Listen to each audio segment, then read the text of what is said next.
ಪ್ರೇಮಿಗಳ ಕಣ್ಮನಕ್ಕೆ ಹಬ್ಬದೋಟವನ್ನು ನೀಡೋ ಈ ನಿಸರ್ಗ ದೇವಿ ಮಡಿಲನ್ನ ನಾವು ಎಷ್ಟು ಹೊಗಳಿದರೂ ಕಡಿಮೆನೆ.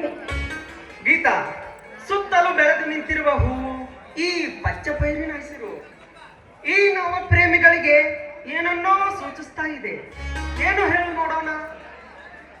ಸಂಗಮೇಶ್, ಈ ಭೂಮಾತೆ ಹಚ್ಚು ಹಸಿರು ಸೀರೆಯನ್ನುಂಟು, ಹಸಿರು ಕುಪ್ಪಸ, ಹಸಿರು ಬಳೆಯನ್ನ ತೊಟ್ಟು ತುಂಬು ಬಸರಿಯಂತೆ ಕಾಣ್ತಿದ್ದಾಳೆ.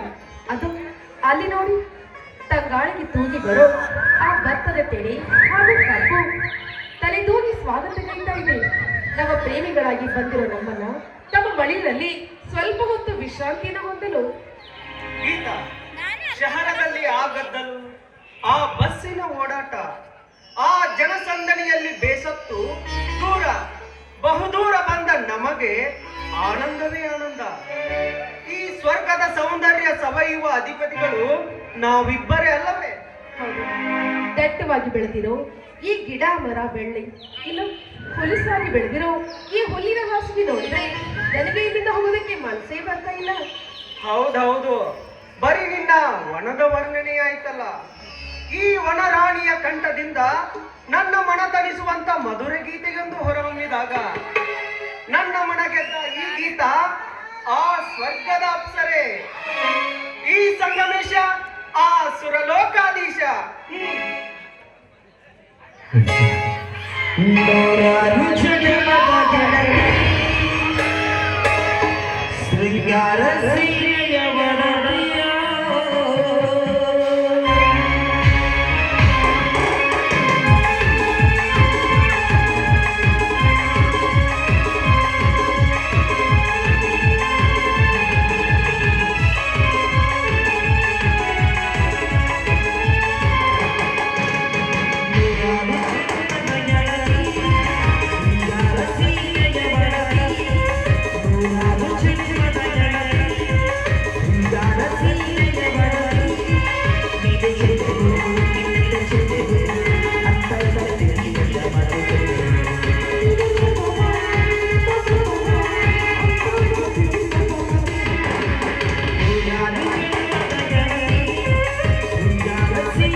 ನಾನ್ ನಿಮ್ಮ ಜೊತೆಯಲ್ಲಿ ಬಂದ್ಬಿಟ್ರೆ ನೋಡಿದ ಜನ ಏನ್ ಅನ್ಕೋತಾರೆ ನೋಡಿ.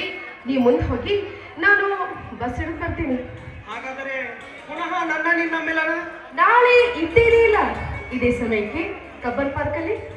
ಓಕೆ, ನಾನಿನ್ನು ಬರುತ್ತೇನೆ. ಬಾಯ್.